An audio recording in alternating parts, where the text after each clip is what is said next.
Hey everyone, thanks for tuning in. I have Shanti Manti today, host of the Room 104 podcast. We're going to get into a lot of things, how he got really big people such as Jobrani, the comedian, on his show, mental health, how he deals with adversities in life, and just everything he's gone through. It's going to be a great episode, guys. Stay tuned. Thank you. Shant, how are you, bro? I'm good, Arameh. Shit. Look at this. Look at little dapper as hell. I like this place. I love it. Thank you. Shout out to Dustin. Dustin, you're the man. Even though I almost crashed and burned on the way we here. got you here. Okay, so. that's all that matters, man. That's all that matters. Happy to be here. For sure. Of course. Give me like just a little intro into like who you are, what you do. Damn. Okay, a little one. All right. My name is... A big one, whatever you want. Whatever works. I mean, I'm Shanti Manti. That's my moniker. That's my brand, I guess you could say. I make sketch comedy videos on my own TikTok. I have my own podcast. I'm the host of the Room 104 podcast. I've made Armenian sketch comedy videos since I was like 7 or 8. And they really started to get popular when I was in middle school, high school. Yeah. I started getting bigger and like from different schools. Like I came from AGBU Manukian Demirjan school in the Valley. Which is an Armenian school in Pasadena, right?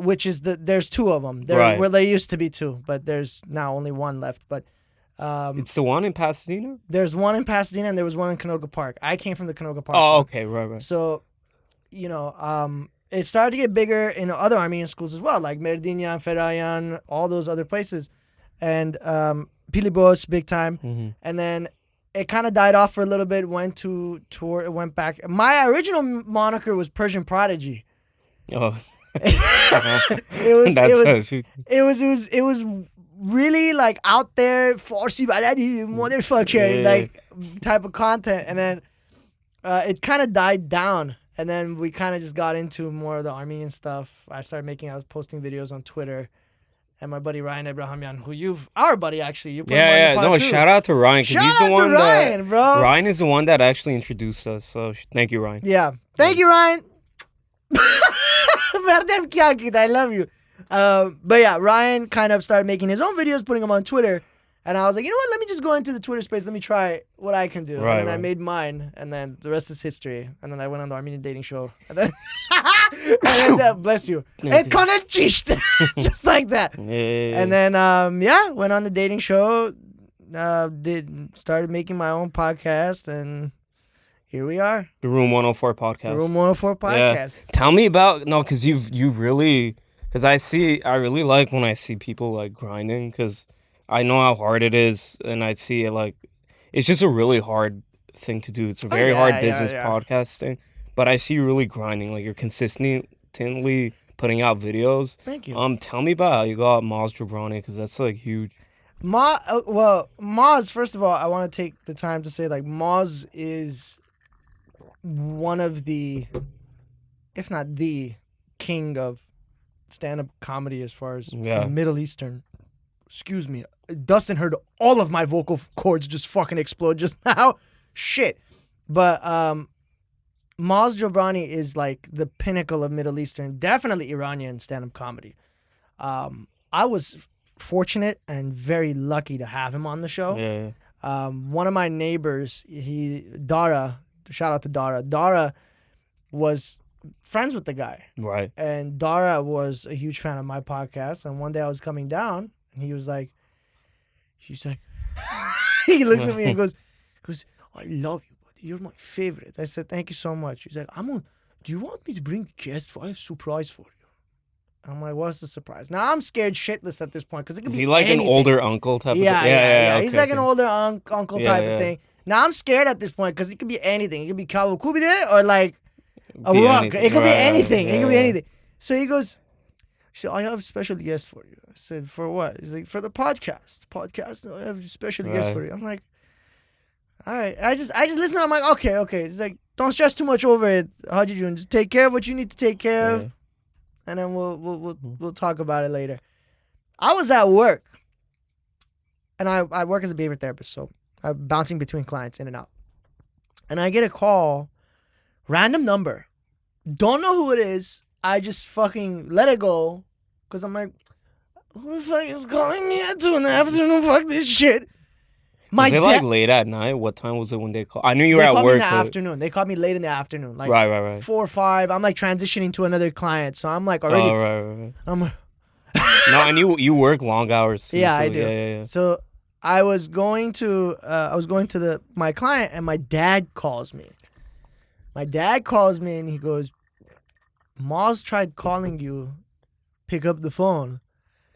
So what the fuck are you talking about, Maz tried calling me? He's like, no, there was a 3-way phone call with Dara, Maz, and it was supposed to be you on the other end. Yeah. But I ended up talking to them and had a conversation with them. I'm like, okay, what? Yeah. And I was tripping balls. I'm going to work, freaking the fuck out. I'm like, my dad just had a full-blown conversation with Maz. What the fuck did he say to Maz Jobrani? Well, I'm panicking at this point. He's like, no, you're set. Like, you're good. Just pick up. Like, I reach out to him, schedule. He said he's down to do it. And I was like, okay. I just sent him a text. I didn't want to call him. I was too much of a pussy to call him. I said, I'm going to just call him. I'm going to just text him. I wanted to even send him an email. That was how scared I was. So I sent him a text. And then he responded. And then we got to talking. And we were like, oh, I'm like, oh, do you want to come on the show? Like, I'd love to have you on. He's like, yeah, absolutely. Dara told me a lot. Let's do it. I'm like, okay, cool. Now I'm thinking I'm going to see him in person. Right. But I also am, he was telling me like he was on tour. So he was bouncing between states. Oh, no, he's like around countries. the world. Oh, yeah. But I think he was going to Canada, coming back into the States, and then going back to Canada. But for that week, he was doing the tour in Glendale area. So Alex Theater. Right. So I was like, okay, let me see if I can get him before Alex Theater so that we can promo his shit before Alex Theater. So I'm like, okay. Oh, yeah. You know what I mean? Right. So I was like, oh, let's do Tuesday or Wednesday. And he's like, okay, I'm down. I'm like, where do you want me to meet you? He's like, oh, we'll just do it on Zoom. I'm like, fuck. Did you try going like negotiating to do in person? No, I didn't negotiate. With those, usually when I am the type where it's like I believe in myself that I'm going to make a good episode regardless of whether or not it's a online or in person. Right. Obviously, I work better in person. It's like the chemistry. Everyone does that. It's the chemistry's there. There's no internet. You're not stressing over tech. You're not worried about what's going on behind the scenes. Like, I don't have a G like Dustin behind the curtain, like checking to see if all the tech works. Right. It's me, and which is super admirable, by the way. Thank you. All that. Yeah. Thank you. It's a pain in the ass, but it's a lot of work. I mean, it you know this. It's not something that's easy. People just go like, let me turn on the mic. Let's talk about sex. No, that's the biggest misconception. They think you're just talking to Mike. There's a lot more. Let's talk about like slavery. It's like, shut the fuck up. That's you're not trying. It's like I can be famous. Let me be famous. Let me drop the N-word right now, and everything will be okay. Let's get famous. It's like, no, motherfucker, that's not how that works, bro. You got to be interesting for long periods of time. Right. You got to. You have to provide value. You have to provide value. You can't just be 5 minutes, 30 seconds, and then you're done. You know what I mean? But like, but when he came onto the episode, all I was stressed about was the Zoom call, and like, again, I think it was just more of an informative episode. Again, that's a big fish, and he came to a small pond, and I just wanted to make sure that he swims in it, and that's how I wanted to keep the podcast flowing. Obviously, I had bits. I told you this last time. I had bits that I wanted to do with him. He tested me. He pushed me to the limit. He goes, I was like, oh, I was gonna do a thing. I was going to sing Iranian Persian music for you. He's like, sing it right now. I'm like, oh, fuck. I don't know the song. Oh, okay. Like, he was asking me. Right. He put me on the spot. So I was like, fuck. So I got even scared. Because most of your body tells you to sing. You got to fucking sing. So let me just make sure this phone is put away. No problem. But I couldn't do it. I couldn't deliver it until afterwards. And I was like, you know what? I got him on, did the episode, and I texted him afterwards. I was like, thank you for coming. If you ever get the chance, like, watch it. Because I knew he was on tour and all that. And he was like, okay, I'll let you know. And I'm still waiting, so. But Maz was an absolute stand-up guy. Yeah. And I think that's when the tides definitely turned for the pod. No, he's definitely big. Like, he's always been in my family, too, when I was younger. Like, a lot of my family would watch. He's very, like, relatable. He's just really funny. Dude, so, I used to watch. I told him, too. I was watching. My favorite stand-up of his was I Come in Peace, where he was in Sweden. because I've watched that stand-up 11 times. Have you seen him in person? Like I mean, like a stand-up, yeah. No, because he was never... When he came to Alex Theater, my friend went to see his show that weekend. And I couldn't go because of work and all that stuff. So I was like just starstruck at the fact that someone that I adored, someone that I admired and had so much respect for came to my show. Yeah. On a shit luck. That's all it was. And I was like, you know what, man? Like, if I can get this guy to stay, because he could have left 5 minutes in.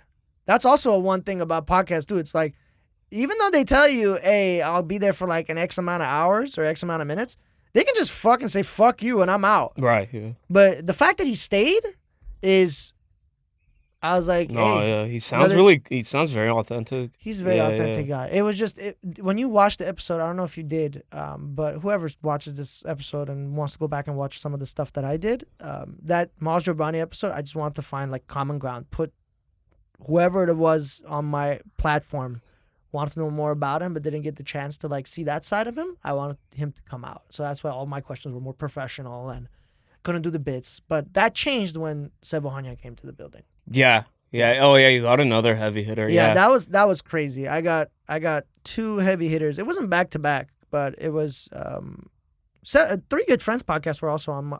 I love Emin and Hybert. They were the ones who actually pushed my buttons to try to bring the podcast back, and I just want to do it in the right way. We'll definitely get into that, but I want to know, you were mentioning after Moz came, the podcast took off. Mm-hmm. What are like the changes you noticed after Moz coming in relation to like your podcast and everything? I think it was, for me personally, production. I think on my end, I had more money to spend on making upgrades. I think it was just, you know how there's this thing where it's like the universe's timing or the God's timing will just change everything? Right. My equipment started fucking up. Oh.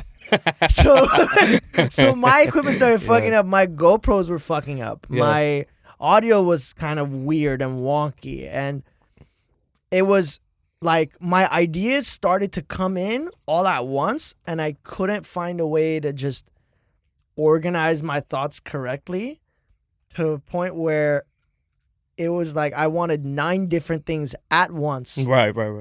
And I wanted to implement them in different ways creatively, but it was like, no, you got to take it one step at a time. I started with a camera upgrade, and then I started using my phone and my iPad. I don't know if you saw a quality difference. It was just like night and day difference. My GoPro started to die less than, because they have an hour shelf life. Right. It was dying at 45, 30, 20 minutes. I was like, bro, Osman's not suma. God's saying, bro, wrap it up. Put this shit away. Time for you to make the investment. This is your spot. This is your domain. This is what you want to do. No, I really do think it is, honestly, because where you've kept going where most people stop, because most people don't go past 3 episodes. Honestly. Yeah. I thank you. Yeah. One of the other guests that I had, Tony, Anthony Abachi is his full name, but he was a producer for the Armenian Dating Show, and he was the owner of Miasin Inc. When he came to my show, he was saying the same thing. He's like, off camera, he was like, dude, whatever you do, don't stop, because you're gonna get something called like compound. Your viewers are gonna compound, and that I saw that happening. Yeah, that's another thing that takes years, but it happens. It happened fast for me, where it was. I didn't know it took years, but for me, it was happening quick. Like, people were going back and rewatching my shit. They were texting me, calling me, like, hey, restart the podcast, like, redo it. Sidon was one of my good friends. She was like, I just put your shit on throughout the day just to have your videos going. Right. And I was like, oh, okay, so it doesn't really matter. I just need to post. But I want it to be authentically me, not something like I'm forced to post. You know what I mean? And then, I think once my equipment started to upgrade, my work ethic changed. I was going every Sunday night from 1 p.m. till 4 in the morning, editing full-blown episodes that I would record on the Thursday. And then I would schedule people either a month in advance if I could, but I had a guest every week. Yeah. And I was dying a slow death for a full fucking year. But I managed to get to 40 episodes. Like you literally... So it's 3... Very few get past 3. Even fewer get past, I think, 23. Don't quote me on it. Oh, really? But you really surpass it, yeah. Wow, I didn't know that. Yeah. I don't know the statistics of all. It's 23 or something in the 20s, but you passed it. That's insane. Yeah. Well, I don't know the statistics. I mean, I don't have any help as far as like analytics and tools and stuff like that. I just went in pretty much like most people do when it comes to. Hold on, sorry. Yeah. ASMR. I'll do commercials too, motherfuckers. Like, send me offers. Send Arameh some sponsors. Let's go. No, yeah. Anyone looking? I got an endorsement right here. Right here, Send bro. Let's bring what's that death can called where they sell just water? What is it? What is it called? Dustin, you know what it's called? No, it's Liquid Death. Liquid Death. Yeah. Okay. There you go. Liquid Death. If you want to get it. in touch, man. Yeah, Liquid Death. Come to the Room 104 podcast. Come to Arameh's podcast.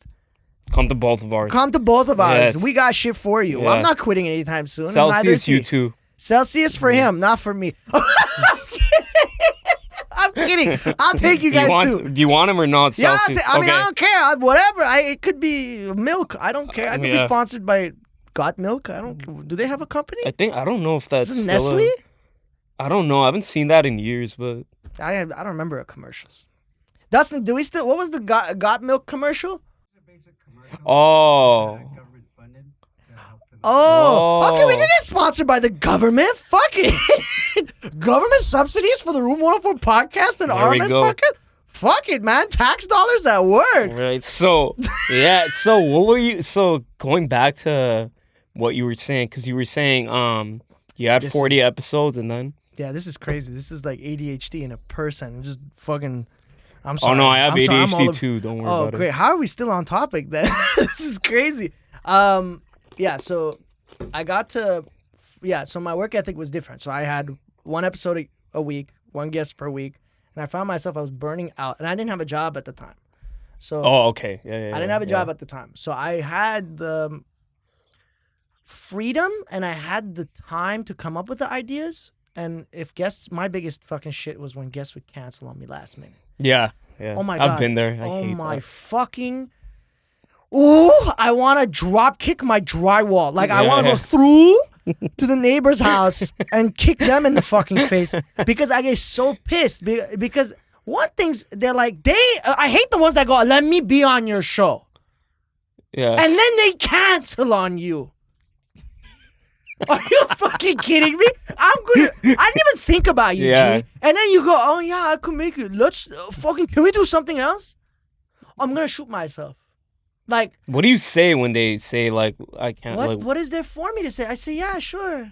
Oh, okay. I'm not going to be like, fuck you. But yeah, I say it. But like, not on the phone. Oh, okay. Like in your head, you say it. No, I say it out loud. I just hang up the phone. And you say, fuck you. Yeah, I say, like, fuck you, man. Like, Okay. obviously... Now I have the strength to say it to them. Because now I'm like, balls to the wall, crash out season. I don't care anymore. I think like you've kind of always been like, Yeah. or at least you come across like you're very confident. Am I very care. that crass? Is that No, what not it is? crass. No, just, okay, a little crass, but I am confident. very crass. But no, like just not caring. Like, I mean confident and crass, both of them. Well, I kind of, so here's, okay, to answer your question. You come across like that, I'm saying. It is. Yeah. So I do that because I do it on, okay, it's not that I do it on purpose. It's just naturally how I am. I'm like that with everybody once I'm outside the door of my house. Once I get out of my house or once I'm talking to people, that's how I am 24/7. It's just my way of like letting people know it's like, you guys take yourselves way too seriously. There's too much of a facade that most people walk around with. It's like, oh no, Yeah, it's LA. I mean. not just LA, it's just around the country too. Like, Yeah. they just walk around like, Yeah. oh, you like Rage Against the Machine? That's awesome. Do you like Autodot? Poo, like relax, bro. Like, put the fucking tie away and like loosen up a little bit. Right. Like, I hate. Okay. So how are you when you get home? Because you said in the home, are you more secluded? In the like home, in your own bubble? Or... Yeah, I when I have my space, like I have this thing where it's like everybody else, there's a social battery and we turn off every now and then. I'm like that, where it's like I give you 150% when I'm out the door. But the moment I'm like by myself, It's like leave. Is it like leave me be? I'm like this. Get the fuck out of my way. I see. Okay. Leave me alone. And I try to be as nice as I can. That's why I feel so horrible for my wife. That's my future wife. I feel so bad for her. It's gonna be terrible. When I get home from work, honey, did you have a good? Shut the fuck up. I want to go to bed. Yeah. I'm making eggs right now. I'm gonna put headphones on while she's talking about her day. Right. I'm an asshole, but like, I love genuine. you. You know, Yeah, genuine. a genuine. That's crazy. Doesn't you hear what he said? Well, I mean, to you're me? genuinely like, I don't have time for this right now. Yeah, you know? but like, I'm not doing it in like a mean way. No, you're It's just being like, honest. It's just like, Yeah. listen, I just need my space right now, but I'll come back to you. No, that's fair. That's just how I am. Yeah. I don't know if that's how you are. Would you say you're like that too? Am I like? What's your question? Like, are you like? What's your personality type? Because you seem more of you have a certain. You limit yourself, and then once you get to know someone more, the door opens up wider. Yeah, so I'll answer. I think this will make sense. Social battery wise, my social battery like every 1 hour is every 1 to 2 hours. It kind of dies, and then 20 minutes I need to like get away from What's people. your jump start though? Like what? What? Like what pushes you back up after that? Because I'm sure there are certain Just situations. secluding myself. Like I'm at like family gatherings and whatever, and like everyone's talking. After like 1 hour, I kind of gotta like get the fuck out of there. Like your grandparents and your No, family. like with anyone. Oh, with really? anyone, yeah, Even yeah. like yeah. with your significant other, if you like. I'm not married, so I can't answer that, but we'll see. You think I'm married? No, but I mean, I can't. I'll answer that when I'm married, but like when I'm social battery with really anybody, Really? if I'm there for like 1 to 2 hours, by the second hour I have to leave. Are you serious? Yeah, because you I just fucking dip. I don't. I remove myself from the situation and come back. That's such a ChatGPT way of saying I fucking don't like it. I gotta go. No, it's really not that. I just get socially drained quick. That's but just how I am. I understand it, but like when you're well, you're my friend. Like how does it come across to you? To you, it seems. I mean, no, to you, like because you're my friend. So how do you experience it? From me, you've never done that to me though, because it's very. It's like we have a certain amount of time that we talk anyway. Right. Like now that you said that, that makes a lot of sense because we're only here for an hour and a half because you don't want to get to 2 hours, so you don't go. So you don't go like, man, fuck you, I'm out. No, I film sense. sometimes for couples of hours. Like, did you have to leave? No. So when it comes to work, no matter what, I'm gonna like sit there and get it done. Wow. So when it comes to this, I'll commit myself. Well, you have to. Right, yeah. You're not gonna be like, well, I can't stay leave here. and I'll then come back 20 tomorrow. minutes later, yeah. Like, yeah. That'd be so funny. Can you just stay here for like a day? I'll come back tomorrow for you. That is funny as hell. No, I haven't seen that side of you where it's like, because it's all been under an hour. So it's yeah, it has been. It's all been under an hour. Yeah, it has been. It's never been where it's like I've been spending 3 hours with Arameh. This is what he does. Yeah. So after like the second hour, I'd be like, okay, Sean, like Sean, kick it, bro. Fucking get the fuck out. You gotta get. Heli sikti really. Honestly, for me, I think it would be quicker. You would tap out faster. No, I don't think so because you don't put on like a charade. And okay, thank you. So I've met people like that, and that turns me off quicker. But to put on a charade, no, you're not like that. No, so, I try not to because it's like we get enough of that already. It's like people try to be so much like each other. They're like almost like cookie cutters, and it's like personality is hard nowadays. Now it's like they take it from TikTok. Now it's all brain rot, and just because you recite a couple words. Younger kids do. Younger kids don't even understand what the fuck is going on. They're just like, chicken jockey. Right. And that's it. And they're just like, chicken jockey. I had a kid What's do that. What's that? Chicken jockey? Chicken jockey's from like Minecraft. I don't know. I don't play that. But the movie. It's not even from the game anymore. I don't know. But like that's like, apparently it's like this cult thing? phenomenon. It's a thing now. It's apparently like schizophrenia runs earlier in these younger kids in the movie theaters because everyone's going like, hey, chicken jockey. Chicken jockey. They're farting in their seats. That's what that is. But you didn't laugh. It's okay. It's fine. But yeah, no, it's weird. It's weird. It's very weird. But nowadays it's hard to find somebody that's. So that's why I'm an idiot. That's why I'm an idiot. So it's easier for like I can filter the bullshit out. I can filter the fakeness out. And I can kick it with the real homies. But people that are like funny have a level of intelligence. They have to be quick-witted and stuff like that. Oh, so. You'd be surprised. There are some dumb motherfuckers who are funny. Really? Oh yeah, I know a couple that are just. Do you like? I really Patrice O'Neal is like. Patrice O'Neal. Patrice O'Neal. My favorite. Dave Chapelle. Did you say Chapelle? Dave Chapelle. Chapelle. You love Dave Chapelle, and you've been saying his name wrong this whole time. Yeah, it's like accent. Dave Chapelle. Yeah. Chapelle. Yeah. I fucked with him. Dave Chapelle. No, we got you. It's Chapelle. It's not Chapelle. Oh, it's Chapelle? It's Chapelle. Okay.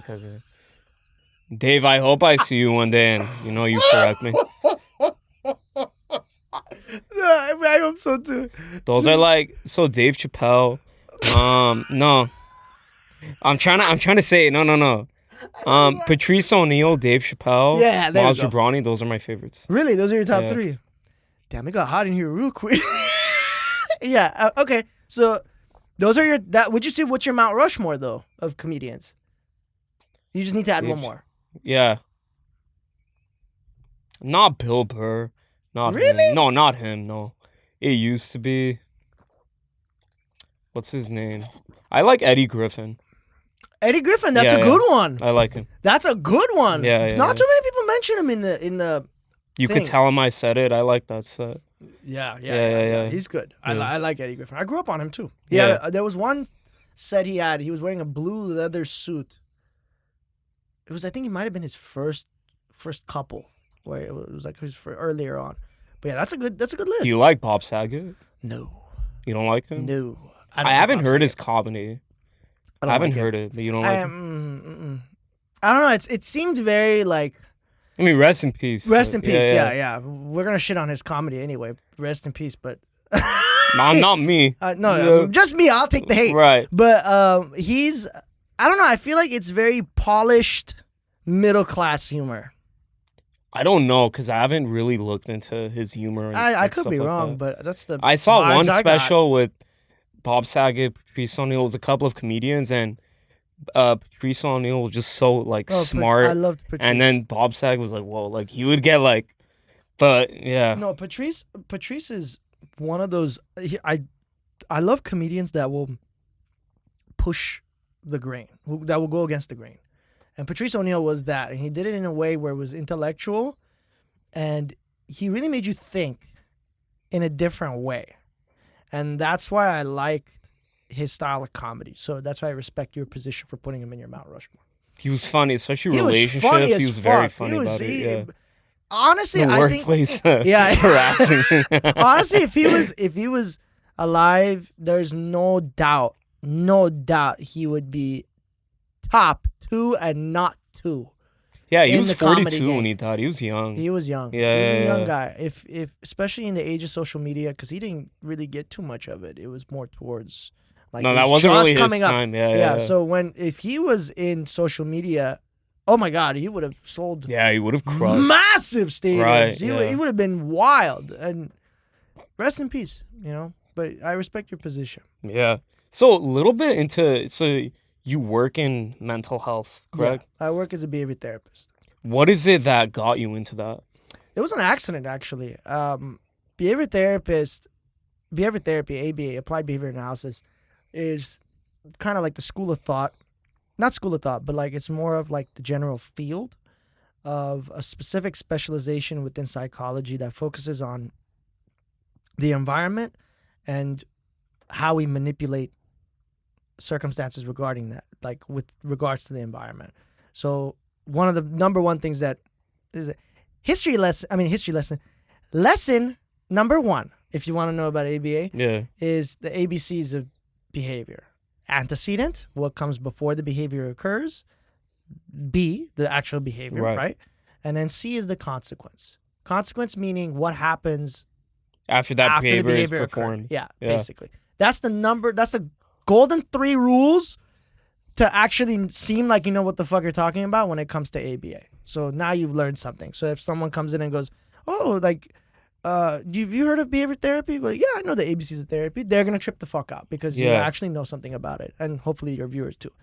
But it was an accident. I really wanted to get into forensic psychology. Got my first master's at UC Irvine in forensic psychology. Nice. Thank you. But the professional track afterwards, like the transition towards the workforce, was very minimal. Like you had to immediately either go into police force, military, sheriff's department, federal law enforcement agency. It wasn't like, oh, you got your master's. Okay, we're going to set you up with boom, boom, boom. You go here, you do an internship, boom, boom. So I was like, okay, I'm going to look for another specialization in psychology that I could just mark on my clipboard. It's like as a check mark. I looked at behavior analysis. Behavior analysis interested me as a field, but it was mostly working with the population of kids and adults who are on the spectrum. Mm-hmm. But I found out that there's a special interest group that works with forensic behavior analysis. I was like, oh, sick. Let me go ahead and go into ABA. Hopefully I can transition myself into that. Wrong again. So like that's 0 for 2 right now. But this next field, after I finished Pepperdine, and I'm going to graduate on Saturday, but I don't know when this is going to come out. So hopefully I'll already be walking by then. Congrats. But thank you. Yeah. But my third master's right now that I'm currently in is USC's Criminal Justice Masters of Science. Wow, holy shit. Yeah, wow. Thank you. And once I finish that in December, either I got to choose my last degree, which is either marriage and family therapy or doctorate of psychology. Which is a PsyD, basically. PsyD, yeah. So it just depends on which route I want. Is there any like psychologists you look up to? Like I really like Jordan Peterson, for example. Is there anyone you like? I like Jordan Peterson too. Some of the things that he was mentioning. Here's the thing about these psychologists that I don't look up to, is that they can always be wrong. Yeah, anyone could be wrong. Right, right. But when there's something a little bit different when it comes to someone who has education behind you. You can manipulate any information to the whatever narrative that you're trying to put out there. That's why I don't really look up to anybody from a therapist / content creator's perspective, like, because it's just so easy to fall into that mess of kind of relying on yourself to be the most reliable source of information. Like Jordan Peterson is not going to be your reliable source of information every single time. Oh, no, I don't think anyone would because psychology cannot be applied it can be applied on a broad spectrum, right. But it's different for each person. Yeah, you got depression statistics and anxiety statistics and how it manifests, but as far as how it affects each person, it's different. Yeah. So I can't look at someone who's gone through, let's say, a doctorate, who's got plenty of doctorates, and then they got a camera on, and they're putting blanket statements out about certain situations. I have I feel you. I have a different opinion on it because for me personally, he's really changed my life. Oh no, I'm not saying really helped me. Oh yeah. I'm not saying he hasn't. It's just to put those people on a pedestal is something that I won't do. Right. It's just because it's not. But they say don't pedestalize anyone. Well, yeah, that's true. But it's you always have to, especially for anybody who's in any form of STEM or any intellectual field of any kind. You always have to be careful because in this day and age, just because you have a certain initial in front of your name or behind your last name, they just it doesn't mean that they're always going to be the expert in that situation. Because someone else could come in with less and they can completely torpedo whatever agenda they're trying to put out or whatever narrative they're trying to put out. Yeah. But he's helped a lot of people. The same way a lot of people who haven't had any degrees who have helped a lot of people. You can argue Andrew Tate has helped a lot of men wake the fuck up from their situations where they've had a woman that was abusing them emotionally. Right. You can say that. Right. But he also went and did stupid shit. Right. And you kind of look at him and go, maybe you should chill out. Like Myron, what's that dumbass? Myron. I think it was called Fresh and Fit Podcast. Oh, Myron, yes. Yeah. I don't like that guy at all. But the way he articulates his thoughts on certain situations, he makes a point sometimes. Right. But I don't like the guy because he's beating a dead horse. I mean, I think you could extrapolate not liking the person and of course you can. Point. Yeah, of course. But some of the things he also says is that's just, what's sad about today is like people can't do that anymore. well, they don't want to do that. Right. That's the thing. It's people want an outlet to just get away from whatever depressing ass situation they're in this current day and age. It doesn't fucking matter where you're at. People will get mad over these smallest shit. Trust me, I've been there. People got mad at me over fucking bread. Trust me. I made a video. Do I really want to talk about this again? I don't know. It's up to you, brother. Yeah, fuck it. Why not? Yeah, what's up? So I made a TikTok about another girl's TikTok, and then that was blown out of proportion. It wasn't me shitting on her. I made it completely anonymous. I didn't call her fat. I didn't shame her. She's not even fat, but you get my point. I wasn't attacking her character directly, but it was just, again, that zeitgeist, that group of fucking people who are so upset with, they take one little thing and they can't see the whole point of it. Like for me specifically, whatever is not funny to you does not change the nature of what it was. Just because it's not funny to you, it doesn't mean I'm bullying the person. Does that make sense? Yeah, it just means it wasn't funny. It just wasn't funny to you. Right. But the intent was still the same. I was trying to make people laugh. If I got to make you laugh in the middle of it, good. That comes with the job. That comes with the territory. So that's the difficulty of like knowing when to really either just look back at yourself and go, wait a minute, I fucked up, or being like, no, I'm standing by what I said. Do you know Madison Humphrey? That sounds very familiar. She makes like the real estate videos.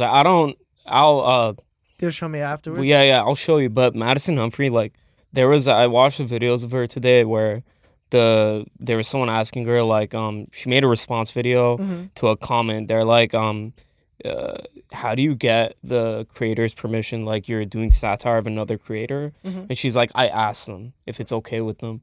Do you think? And I'm like, that's kind of a reasonable approach. You ask if it's okay. Yeah. To like make fun of someone's video. Yeah. And she's like, most of the time they're cool with it. Do you think that could be a good approach? I feel like that's like a good approach. Absolutely not. Why not? That's such a stupid approach. Why not? Because that's like me asking you, can I be funny? Well, I mean, like... Do you see what my point is, though? I mean, like, you're making a response to someone's video, so you know what I mean? If your content... Yeah. If your content is going to be negative in nature... Right. I get it. Then asking for permission to let them know what you're going to do? Hey, I'm going to say this and this and this about you. Not negative, like satire. Like, you make it funny. Yeah, even then, it's like... I guess satire could be negative. But you get what I mean. So, like, unless you're going to go down this road where you're like, I'm in uncharted territory and I don't want to start beef with this content creator. Right. And you open up dialogue that way, that makes sense. Right. But as far as asking permission to be funny, in that sense, where it's like, oh, can I make fun of you? That's stupid. To me. So what's your opinion on like comedians and cancel culture and everything? I think like Dave Chapelle, I said it right. Yeah. He's untouchable. Like they tried canceling him 50 times. He never got to it. And that's how I you're really supposed respect to be. him for that. That's how you're supposed to be. Because it's not, being funny professionally is one of the hardest jobs to do I would in agree. Entertainment. Right. To be professionally funny is one of the hardest jobs to do in entertainment. Those guys went every night to a random crowd, not knowing who the fuck they were, with pre-written shit. He started at like 11. I think. At a young age. 11, yeah. And you have to make a bunch of people from different backgrounds that you've never met before, that don't know you.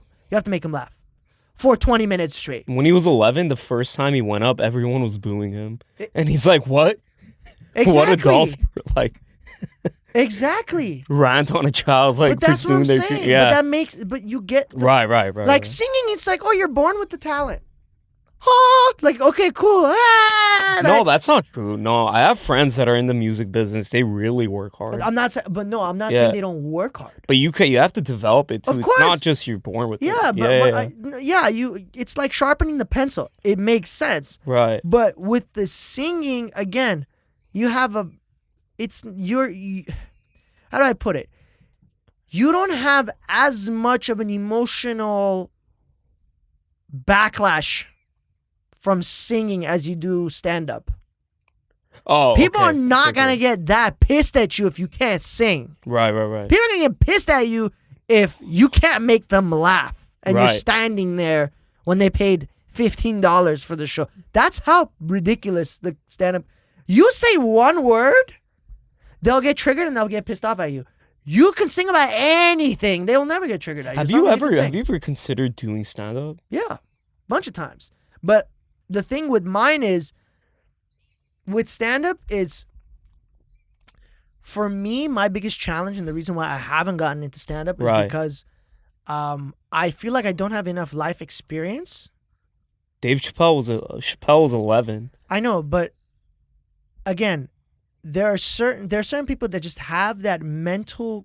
It's not just the quickness, but it's also like Dave was a really talented writer. Yeah, he was kind of just amazing. Like everything. Dave was creative at everything.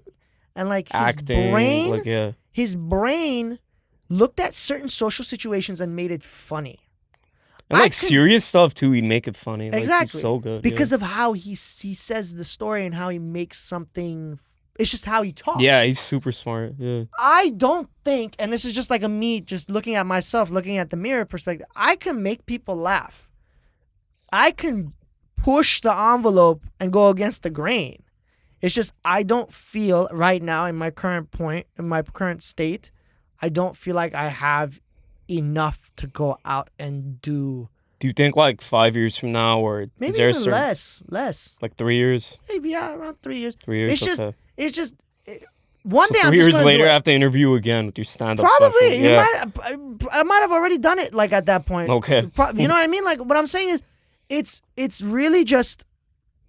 Like, it just hits you. It'll just hit me one day. I just don't think it's the time. I'm one of those people where it's like, as long as it flows with me and I'm not forcing myself to do something creative, that's when I'm the most proud of my shit. And that's when I've seen the most results. Right. As far as feedback is concerned. Right.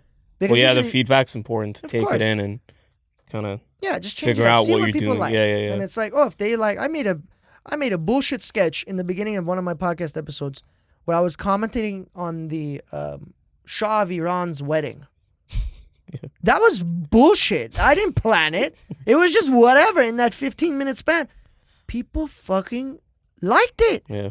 And I was like, okay, I guess this works. But again, that wasn't thought of. Yeah. And it just happened. It just came to me. And it was one of those things where I'm like, I have to just, that's the magic. Right. And you can't always try to, imagine like standing there with a net.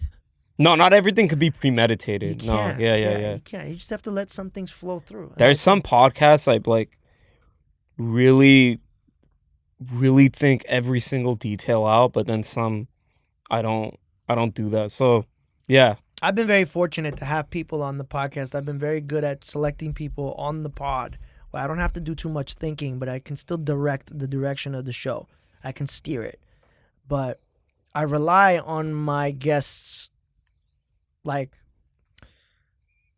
not feedback, but like interaction as gasoline for the car to keep going. Yeah, of course. You know what yeah, I mean? yeah. Like, I can move this car without you. I have episodes by myself all the fucking time. They're shorter, but like that's just me because I get tired.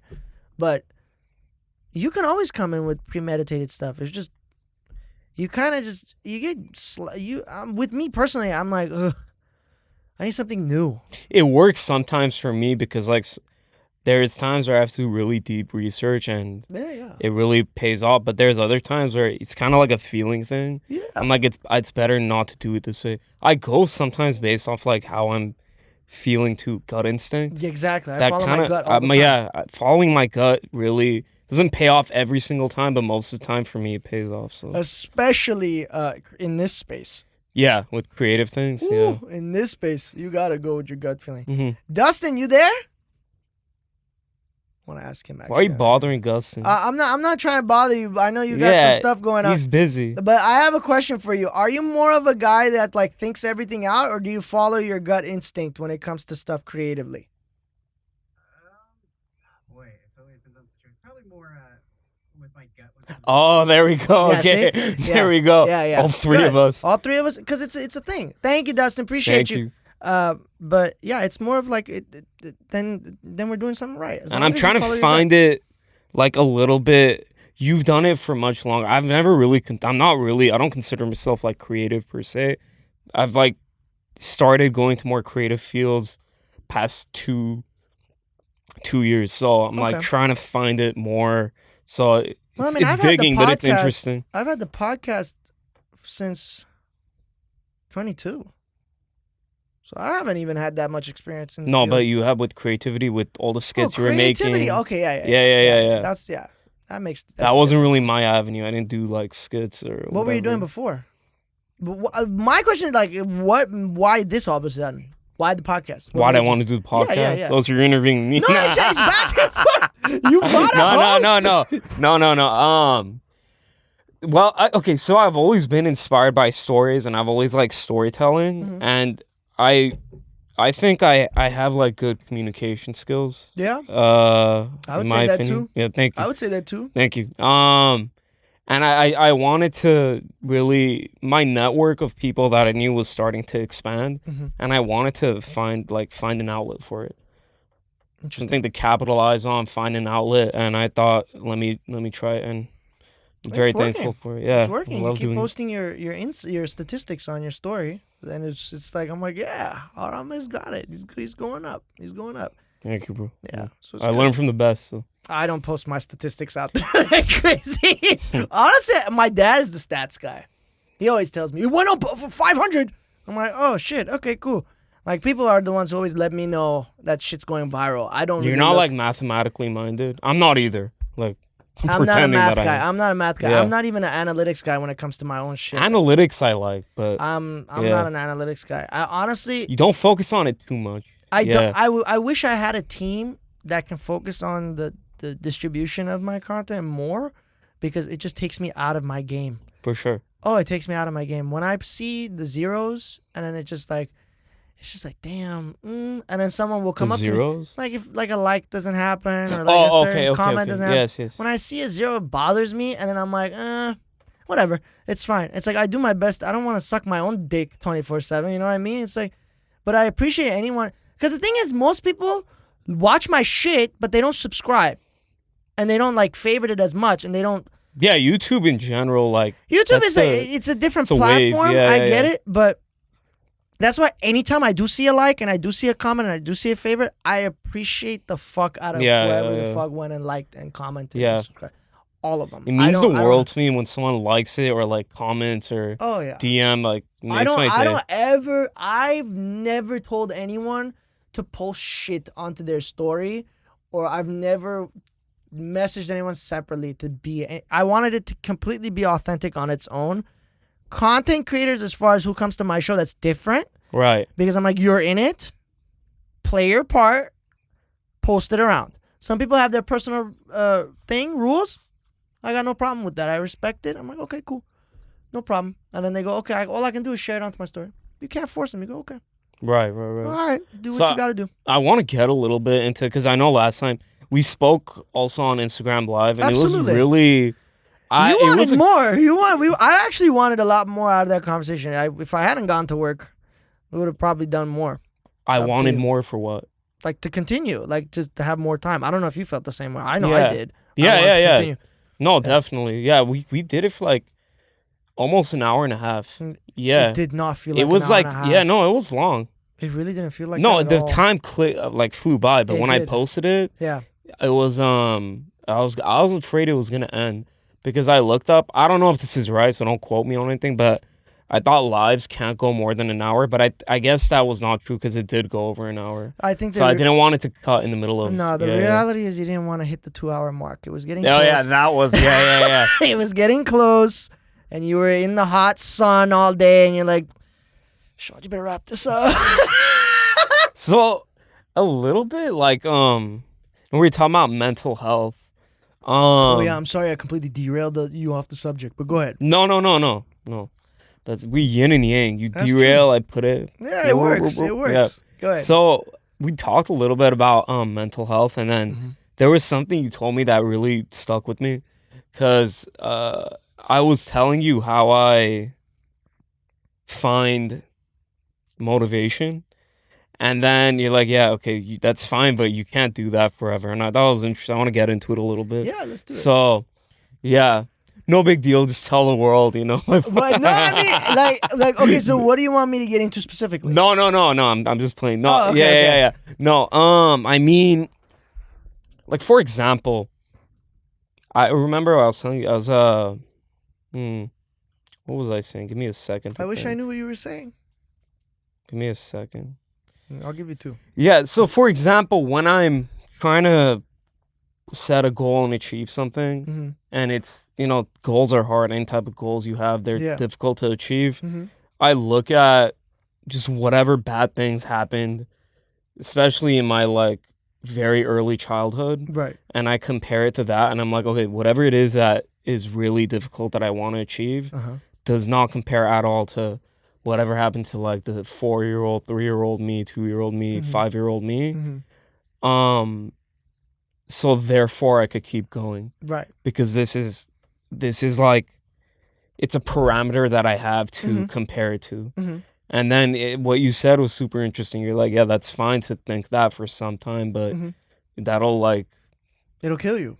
Yeah, so I want to know like what it is, because I have a little bit of a different approach, but I want to hear you out on what it is that you think. That you should do? Or no, like regarding what that do you... situation, why... No, like why would it kill you? Or... Oh. Yeah, well, maybe it could help some people. Of course. The reason why is because it... How often... Okay, so today, I'm going to put in an example. Yeah. What you did today was... Let's say you're starting out your day. You're already thinking... We've already gone through most of today. It's like 7... It's already nighttime. It's like 7:30. Yeah. At any point throughout this conversation, did you think about yesterday? Once or twice. Once or twice? Yeah. Okay. See how that's okay? Yeah. Once or twice. Did you think about it throughout the whole day? No. For like 30 minutes. If you thought about yesterday the whole day today, you just made today yesterday. Right. What happened to today? Be You gone. fucked today. Right. Because you were focusing on what happened yesterday. Right. So you're fucking your future up by focusing on what happened to you when you were 3 or 4 years old. I'm crass when it comes to like putting things into perspective. I'm very like upfront and blunt. Right. I don't have enough information with regards to the specific techniques on what you can do empirically, like clinically, to make your situation better. Right. But as far as looking back over your shoulder, you're never going to see what the fuck is in front of you, and you're never going to be living in the moment if you're constantly looking behind you. I'm talking from experience, and you feel the same way. I mean, you've gone through something very traumatic, seems like, from what you're saying, from like when you were a young kid. So, and what you were facing as a child, Yeah. and who you are now are 2 separate people. The healthy way to look at it is, what can you do today that will prepare you for your future to heal the past? So I understand all that. Just to get a little bit more But I did into something wrong. What did I do wrong? What did I fuck up on? No, nothing. Oh, okay. No. I understand all that. I'm just, from like my perspective, the way I look at it, and you can let me know, is like, when things that I'm trying to achieve, and it's Are you very trying? hard. Are you trying to achieve? Are you trying to heal your inner child? Is that what it is? No, it was just like TikTok shit. No. It's like you're. No, trying... it's just like it's like. Sorry to interrupt, but I mean, like, there's something that I want to achieve. Okay. And sometimes the goal I set for myself are very hard. Can you talk because about I'm what a it is? perfectionist, huh? Sorry to interrupt, but like, Yeah. Do you want to be more transparent on what you on want what to it achieve? is? Yeah, can you say it? Like, Or I want the podcast to get bigger and bigger. Okay. But it's, as you know, it's a very hard grind. Well, yeah. And then there's days where you just feel Tap very out. discouraged. And Yeah. I think in the my future goals, I would like to be a venture capitalist, build some schools, but that's way down the line. Okay. But this podcast thing is first. Right. There's days where I'm like, man, no one's watching. It's just really bad. But then I look at, like, even last week, I was having a really bad moment. I was like, man, like, I don't know what I'm doing. I have a lot of moments like that, but I'm like, well, okay, but whatever I went through as a child was way harder than what I'm going through now. So therefore, I could achieve my goal. Yeah, but now I see what the right. I get it. Yeah, you can't. Now I see what the fucking problem is. It is painful, but it does motivate me to keep going. Yeah, but you're not tuning in with what the fuck you're feeling in that moment. You're constantly putting it in the back burner. You're like, you're almost almost as if you're competing with yourself. You're like minimizing what the fuck you're doing to like whatever pain you're feeling now. Yeah. Because you're like, objectively, whatever the hell I went through as a kid is worse. While that may be true, right? While that may be true, you cannot emotionally put a lid on what your struggle is, no matter what the level is, no matter where you're at in life, no matter how old you are. You can't do that because what ends up happening is you're bottling that. Yeah. When you it's a defense mechanism you're using. We talked about this on you did talk about that. It's a form of it's a defense mechanism. There's a couple of them. There's like I think 7 or 8, but it's definitely unhealthy for you down the line because you're going to emotionally you're going to devalue everything else, because once you get to that point of success, what are the chances you devalue that success? So the way that I am, I don't know if this is a byproduct of ADHD and like, I don't just, by the way, there's people that say I haven't, they're not being, I like diagnosed. People also say that they're autistic, but they don't have it. Yeah, no, like I get it. I've done the actual testing for it. I was diagnosed. So from what I understand, one of the byproducts of ADHD is perfectionism. So when I don't do things at a satisfactory level, to you, when I do it, what's perfect to me, if I hit it, then I'm relieved.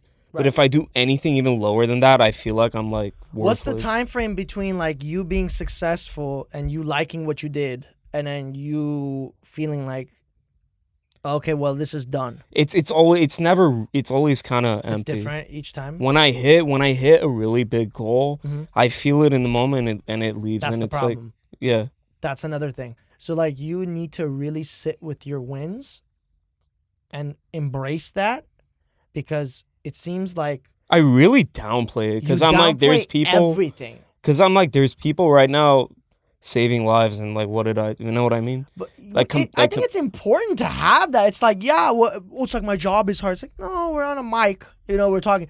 I understand. It's like cool, but there are difficulties with everything. Don't rub it in people's face. Don't cry about it saying, woe is me.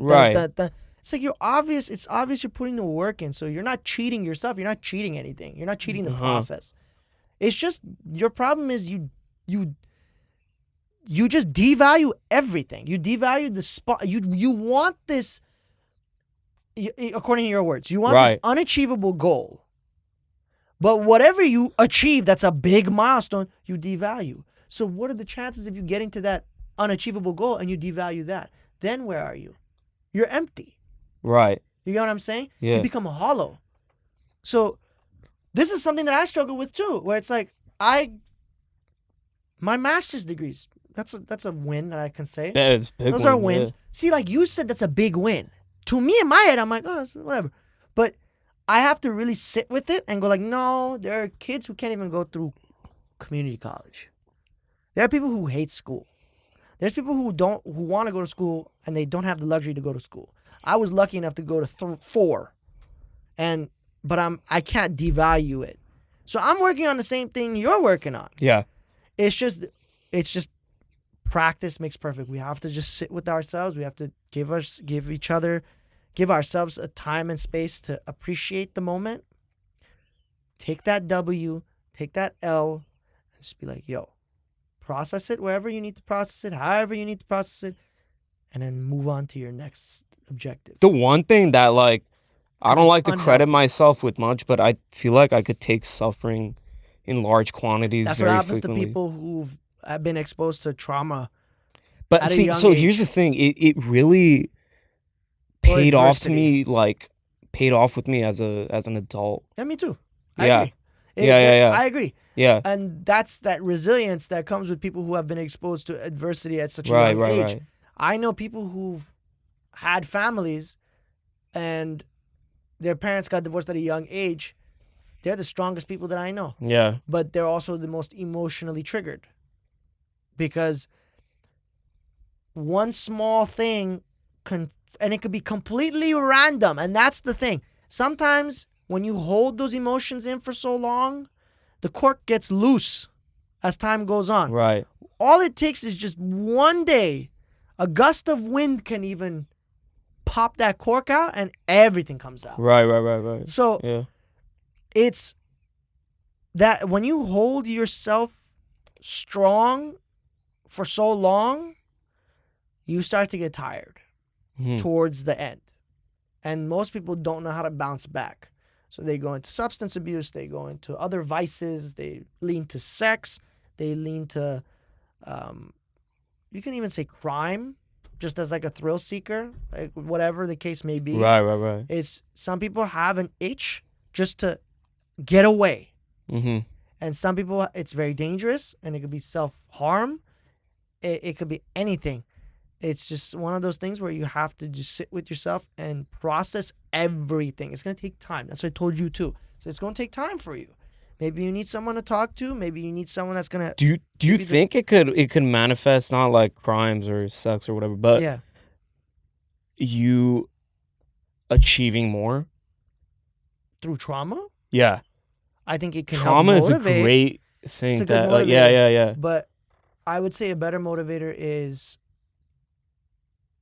when you're healed. Right. That's how you know whether or not that goal was really your goal. A lot of people heal and they never want to see what the fuck they did ever again. Really? It can happen. For example, That I didn't know. if what's a good example I can give you? Oh, the perfect example. Hold on, I got it. So I used to go to the gym every single day when I was struggling mentally, emotionally. I would go 2 a.m, come back 5 a.m. Like I would stay in the gym for 2-3 hours every day, 6 days a week. Not 7, 6 days a week, because I would Sure. rest. I was much more motivated to get bigger when I was going through my worst than I am now when, even though I'm still going through some shit, it's not as bad as it was when I was 21 years old, 20 years old, 18, 17, 22, 23. Sure. I was fucking destroying my body. Once I started to get better and I started to get healthier, Mm-hmm. I wasn't going as hard in the gym like I used to. I wasn't going as crazy like that. I still go to the gym hard, but it's not as every single day, 2 a.m, 3 a.m, 4 a.m. I can't even sleep anymore the same way. I like 2 a.m, 3 a.m. I can't see myself getting up to go to the gym at that time anymore. Even though there are gyms that exist that open up at that late anyway.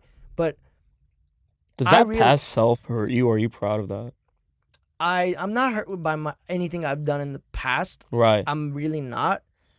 But everything I do now is to make sure that if I'm blessed enough to have a kid that is even 5%, 10%, 12% close to what I was at that age, experience-wise, like going through all that shit, I would have all the answers to push all that down. Because I really do believe that had it not been for my chemical makeup and my genetic makeup and my environmental experiences, I could have died. I could have hurt people. I could have done so much worse, and I wouldn't be sitting here today if I Wow. didn't.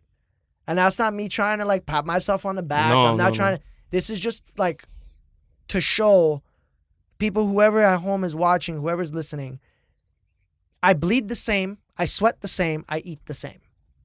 Like everybody else does. Sure. But it's also important to recognize what the fuck is a bad experience and what is a good experience. Okay.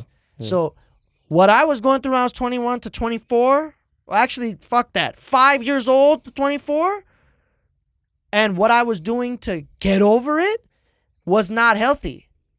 But it took me being healthy to understand that that wasn't healthy. And I stopped doing that stuff. So to answer your question, you don't really know until you're fully healed whether or not that's something that can sustain long term, and whether you really want to do that for yourself, or are you just doing this as a coping mechanism. I see. Yeah, You get what I mean? Yeah. For me, like, I use working for me is like it's like it's a coping mechanism. Yeah, Yeah. For me, like, I work to escape reality.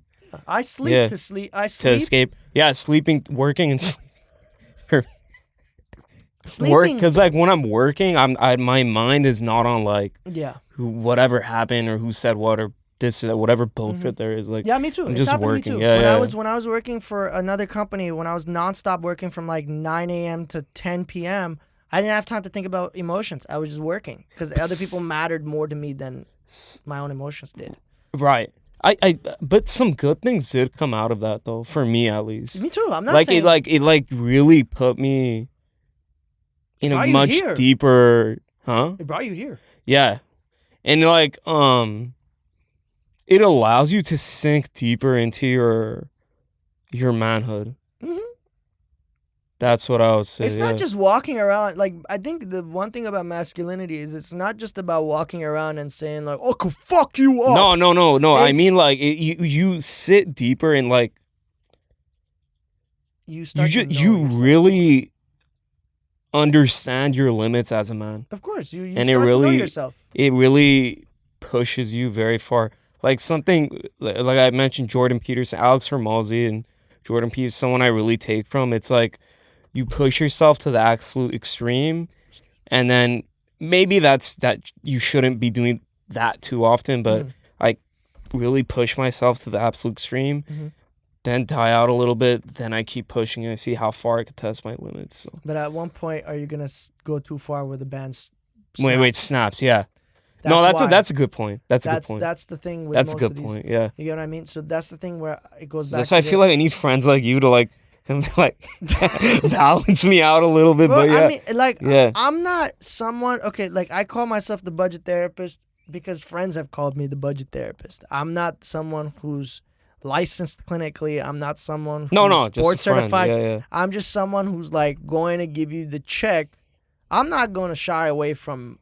You can ask my friends if they're ever on anything, but they'll say the same thing. I don't mince words with anyone because I want you to know the full truth, because I was born in a house where I was lied to 24/7. Right. For their own benefits. Not for my benefits, for their own benefits. And when you go through a lifestyle like that where you're like, everything I knew was a lie, I was hidden shit. Do you question reality at that point? At that point? Oh, yeah. Not reality. I questioned my reality. Not reality as like general. It's like, oh, what the fuck? Aliens are coming? I'm not going to ask. Right. I'm not going to be like your personal world. Yeah. My personal world, yes. Right. I started questioning my relationships. I started questioning, what the fuck am I doing with this person? Why am I friends with this person? Why am I really calling them family? Why am I calling my mom is my mom? Is she really though? My uncle is my uncle. Is he really though? Are my cousins really blood? But they keep like to me, blood doesn't fucking matter. Blood just shows that they can love you the most, but they can also hate you the most.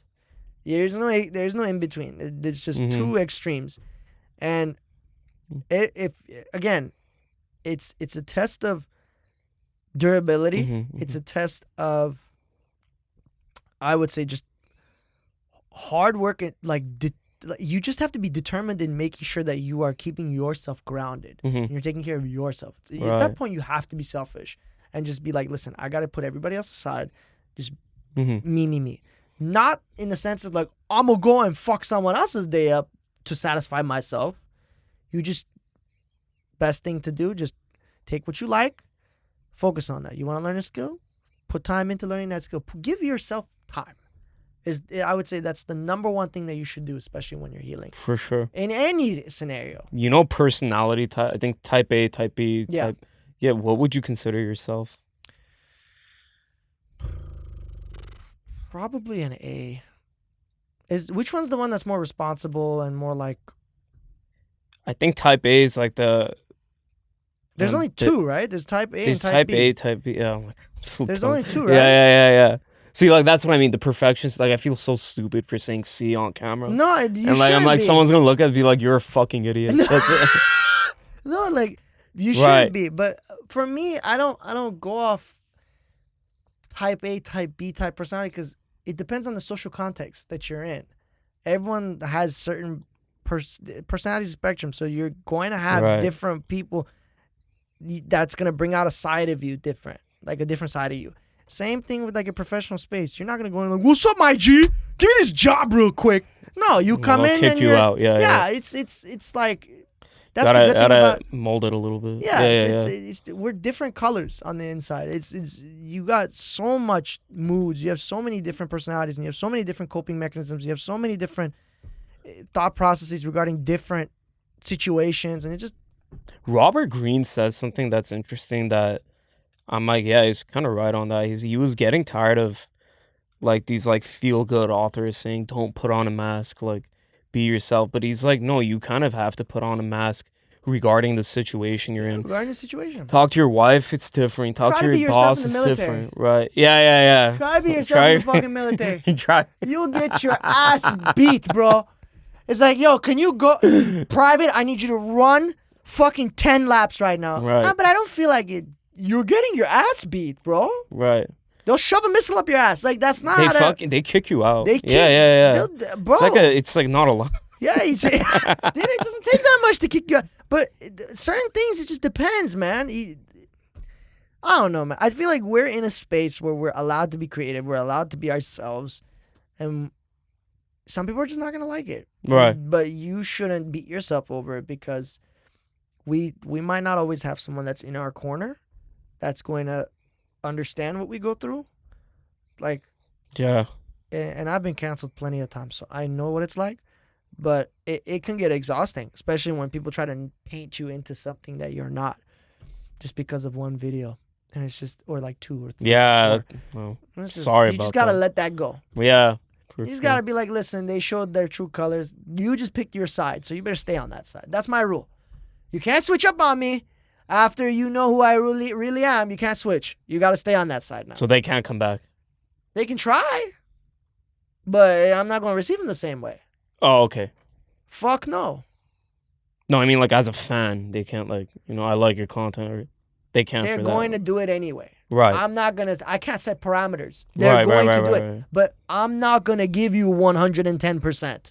I see. I'm going to give 150% to the person who was with me from day one, who fucked with my shit from day one, who liked my shit and didn't put me down to try to contort me into something that they want me to be. Sure. Try to package me into something that they want me. Like, you know how much shit I got for being on a dating show just because I'm an Armenian guy and I was just myself? And it was just, cool. But I knew who was on my side and who wasn't. Same people who didn't like me were asking me questions about the fucking show. How does that fucking work? You big bitch. How does that work? You're standing right in front of me going, well, I think you and Thing would have been great. I loved the show. But you didn't like you didn't say that, motherfucker. When it was airing. You weren't saying that shit. Right. What? Shit, you can... Bitch. I hate two-sided people. Fuck you. No, I feel... Go ahead. Sorry, I didn't mean to cut you. No, for sure. It became a therapy session. No, yeah. That's how... No, I love it, though. For sure. I want you to let the people know and everything. Where can people find you? Go ahead, tell people where they can find you. Sure. They can find me on the Room 104 podcast on YouTube, Spotify, Apple Podcasts. Follow my TikTok on Shanti Manti. Follow the podcast's TikTok. We got some exciting episodes coming up real soon. I put out 2 episodes a month, usually in the beginning of the month and at the end of the month. But yeah, pretty soon what I'm thinking of doing is doing live streams over the weekends. Nice. On the podcast. But we just need to get that to 1,000 followers. So it's at like 957 or something like that. Guys, get it up. Let's get it up. Get it up. And we need more subscribers on YouTube. I'd really appreciate it because I have like 1,600 on my personal, and I got 900 on my podcast. I would love for that to translate over to the actual YouTube. For sure. Sure. But yeah. Fantastic stuff, man. Well, really, I appreciate you coming down. Of course, man. We're definitely gonna just appreciate everything. Thank you so much for having me. I hope I didn't talk your ear off with No, this it was bullshit, fun. No. But I'm glad you had fun. For sure. Of course, man. Later, guys. Peace. What?